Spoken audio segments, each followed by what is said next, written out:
Good morning, Mrs. Crank's second period class. I'm Cody Kopchi, and this is my theme project. I really like to make movies, and so I've made a movie about the history of movies from their beginning to the 1970s. I've compiled a list of movies, picking the top 3 from every decade since the 1880s, based on votes they received on the Internet Movie Database.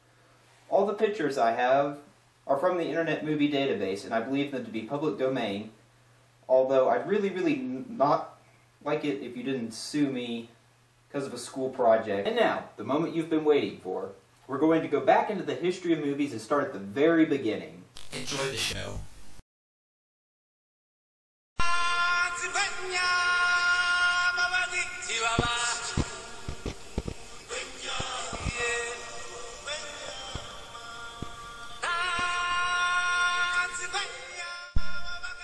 As with all things, it is logical to start at the beginning, and what better way to start than with one of the most memorable movie beginnings of all time.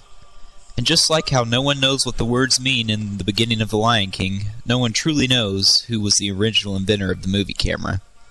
Although camera technology had existed for many years, movie cameras, such as this one, did not appear until the late 1800s. It was a giant leap in technology, since a movie camera requires many rapidly moving parts not found in a camera. Even today, we do not know for certain who made the first movie, but the oldest one is generally agreed to be Roundhay Garden Scene, made by Louis-Ami Augustin Le Prince in 1888. This early motion picture was very short. In fact, if you blink, you might miss it, since it was less than 2 seconds long. In fact, for the rest of the 1800s, it is estimated that only 4,640 more films were made, and most were only a few seconds long. But, as time progressed, the technology in movie cameras improved, and the length of movies increased. According to the Internet Movie Database, in the first decade of the 1900s, only 16,654 movies were made, and the 3 most popular were A Trip to the Moon, The Great Train Robbery, and an early version of Alice in Wonderland. The Great Train Robbery was Thomas Edison's first movie, and it was a masterpiece for the time, as it ran for over 10 minutes. It also featured some of the best death scenes that I have ever seen. Ooh, maybe not.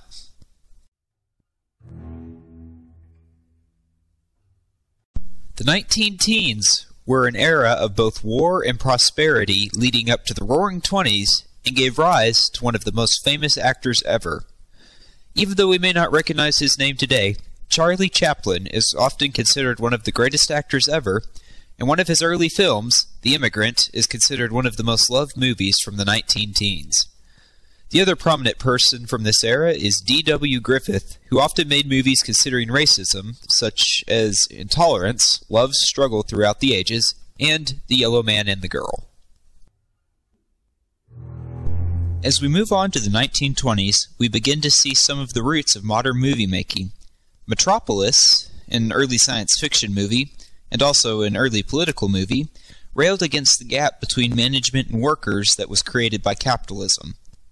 Charlie Chaplin was still hanging around at this point, and he made another classic tale, The Gold Rush, in 1925. The number 3 movie from the 1920s would leave all Twilight fans swooning if they were to see it.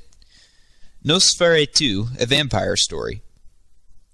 Then again, it was subtitled A Symphony of Horror, and well, I don't think even Bella would stoop to kissing that. This decade also included one of the most influential movies ever, The Jazz Singer, which was the first movie that included spoken words. Even though the 1930s were a decade of depression, movies were made that are still watched today. The Wizard of Oz and Gone with the Wind were both made in this decade. Also, The King of Monkeys made an appearance for the first time. That's right, King Kong first hit the big screens in 1933 and warmed his terrifying image into our hearts. Also of note is Walt Disney's first full-length movie, Snow White and the Seven Dwarfs, which kicked off the animated movie genre.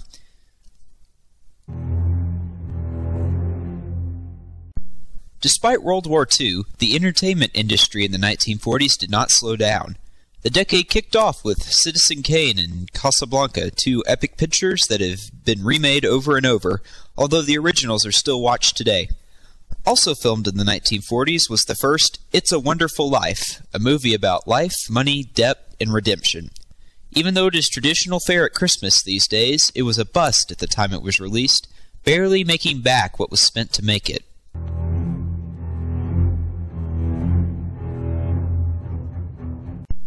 The 1950s took a radical turn from the preceding decade, turning to thrillers such as 12 Angry Men for entertainment.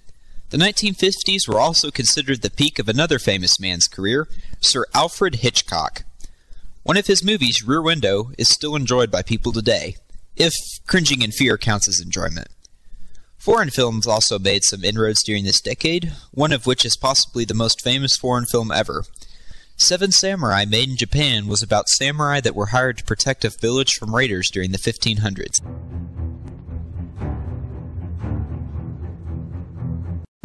The 1960s started with a bang, with the movie Dr. Strangelove, which featured a psychopathic warlord whose only interest was in starting a global nuclear war.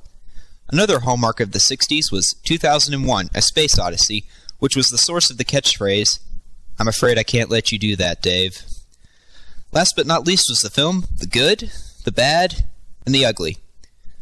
Sorry guys, even though the movie wasn't about band directors, it did feature a tale about complex alliances that are formed during a search for wealth and Confederate gold that culminates in an epic three-way duel. The 1970s snuck up on us and bit a leg off, sort of like Jaws, who's scared us off the beaches since 1975. His musical theme is still immediately recognizable and still draws a sense of fear from some.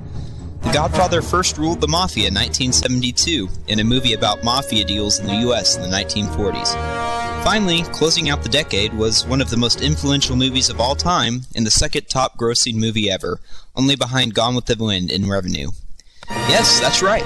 Star Wars is considered by many to be the best movie ever made, since it told an epic tale of redemption using the hero's journey in a futuristic space theme to convey a message of hope to all.